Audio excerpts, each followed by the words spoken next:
হজরত ইব্রাহিম আলাইসাল্লাম বহু বছর আল্লাহর দরবারে সন্তান কামনা করছিলেন। জীবনের শেষ প্রান্তে এসে সে আল্লাহর পক্ষ থেকে পেলেন তার সবচেয়ে প্রিয় সম্পদ পুত্র ইসমাইল। কিন্তু আল্লাহ তার প্রিয় জিনিসটাকে চাইলেন কুরবানি হিসাবে।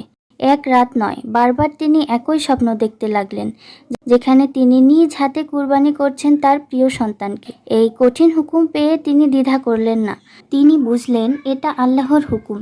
তিনি তখন এই কথা হজরত ইসমাইল আলাইসাল্লামকে জানালেন। তখন পুত্রও বললেন, পিতা, আপনি যা আদিষ্ট হয়েছেন তাই করুন, ইনশাল্লাহ আপনি আমাকে ধৈর্যশীল পাবেন। বাবা পুত্র রওনা হলেন কুরবানির মাঠে।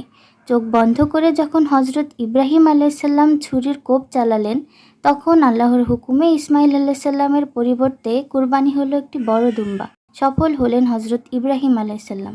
আল্লাহর অনুগত্যের এই চরম নিদর্শনই আজও আমরা পালন করি কুরবানির মাধ্যমে।